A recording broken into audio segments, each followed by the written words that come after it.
Uno de los acercamientos importantes del espacio Ana Frank es también la parte diplomática, el cuerpo diplomático, los cónsules, los representantes internacionales que han sido invitados a eventos y van a colaborar también con este evento, ¿no? Así es, nosotros tenemos varias instituciones amigas, pero sobre todo en este evento se nos une la Embajada de Alemania, que ya tiene, Alemania e Italia tiene ya varios años con nosotros, y este año tenemos además España, Suiza y Holanda.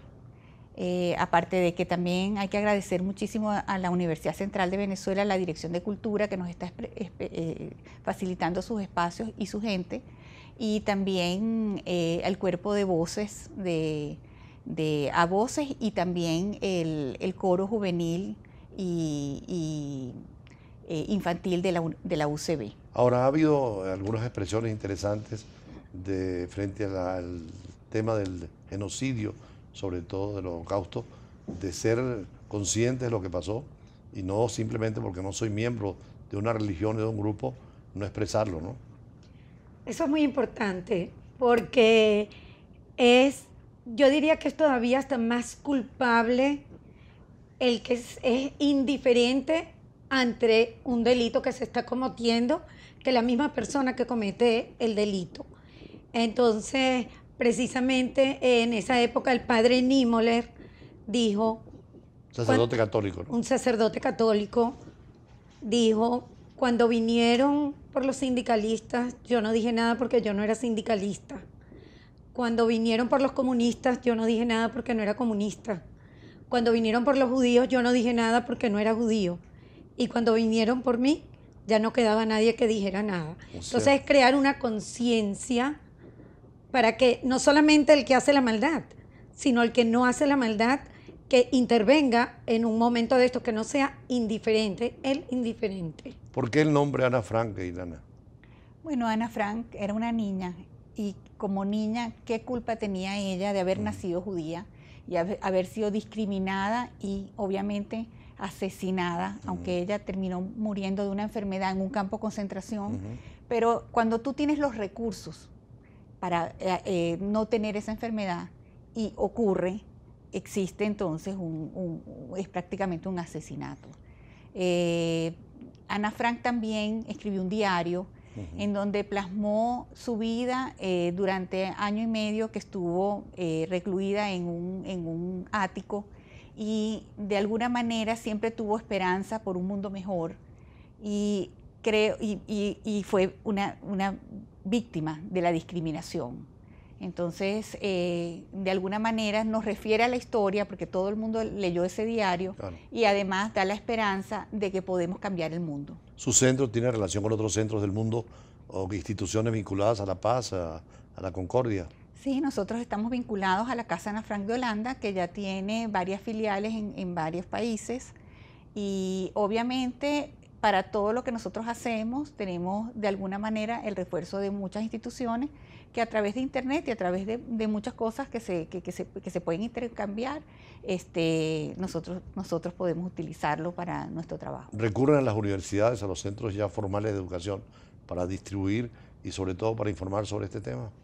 Sí, vamos a las universidades, vamos a las escuelas públicas, precisamente para que los niños que están formándose vayan creciendo con la no discriminación. Lo importante es también que cada vez que nosotros vamos a un centro, nosotros no vamos directamente a trabajar con los niños, nosotros hacemos primero un trabajo con las maestras, incluso con la sociedad de padres, para concientizar y después entramos a trabajar con los muchachos.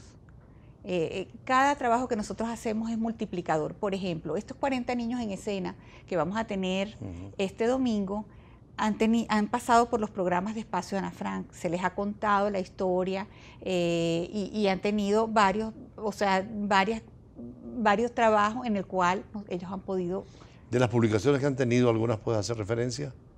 Sí, bueno, tenemos una exposición que es Ana Frank, una historia vigente, donde se habla de la historia de Ana Frank contemplada dentro de su momento histórico, pero que también hablan los sobrevivientes venezolanos a través de su propia experiencia. Después tenemos también un programa de coexistencia en imágenes que hacemos todos los años a través de concursos de diseño gráfico y de fotografía, como es el caso y lo tenemos todos los años. Obviamente una de las cosas que tal vez no hemos dicho es que nosotros no solamente estamos trabajando en Caracas, nosotros trabajamos también en el interior. Tenemos varios programas establecidos en Valencia, también vamos a Barquisimeto, al Zulia y a Mérida. ¿Qué otras instituciones, aparte de Ana Frank, trabajan en este sentido vinculado con el tema del Holocausto? Bueno, está Yad Vashem. Que eso tiene una expresión en Israel también. Eso tiene el museo. Hay en varios lugares museos de Yad Vashem y es impresionante porque ahí tú puedes ver fotografías, zapatos, todo lo que le quitaban a las víctimas del Holocausto. El museo más grande está en Jerusalén, que es el Museo de Yad Vashem, pero en Washington hay uno. Y aquí, y cada país tiene como su filial de Yad Vashem, que también trabaja en conjunto con el espacio Ana Frank para hacer los recordatorios, in memoria, la noche de los cristales rotos, todas esas cosas. ¿Quedan todavía algunos judíos en Venezuela que estuvieron en los campos de concentración? Quedan algunos, ya no muchos porque por las edades, pero hay una señora que estuvo en Auschwitz, que vive aquí en Venezuela. Está Gilo Ostfeld, que es de un campo que se llamaba Transnistria. Está mi papá, que aunque no estuvo en el campo, su familia fue aniquilada en Treblinka. Quedan algunos, pero no tantos. Entonces nos corresponde a mi generación, sé que como la segunda generación después de las víctimas, de hacer saber el Holocausto. Hubo gestos muy importantes de gobiernos venezolanos anteriores, ¿no? Con esos judíos que no sabían dónde ir, perseguidos en Europa. Sí, fueron recibidos de verdad en Venezuela, que precisamente el espacio Ana Frank sacó un libro, Venezuela, la de los brazos abiertos, porque los recibió. Creo que en la con los época del brazos presidente López abiertos. Contreras hay una referencia muy importante, ¿no, Ilana? Sí, llegaron judíos en un barco que no los recibían, venían con visa de Barbados y después no tuvieron que circular a través del Caribe y ningún país los recibía y Venezuela los recibió. Y ahí después de ese barco vino otro y bueno, Venezuela no solamente recibía judíos en esa época, Sí.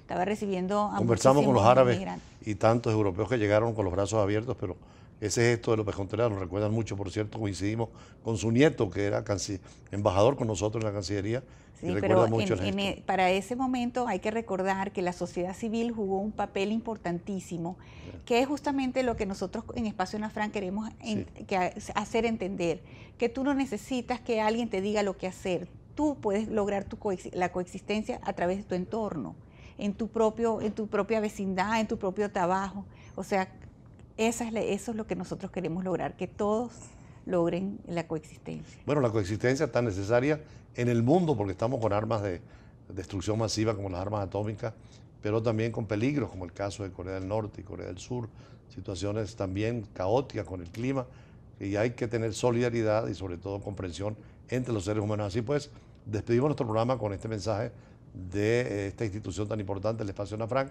y los invitamos el domingo al Aula Magna. Infórmense ustedes por las redes, allí estaremos participando en un acto más en una Venezuela que necesita de paz y concordia. Mañana, como siempre, con el choque de las imágenes, la fuerza de las palabras y nuestros análisis en profundidad. Muy buenas tardes.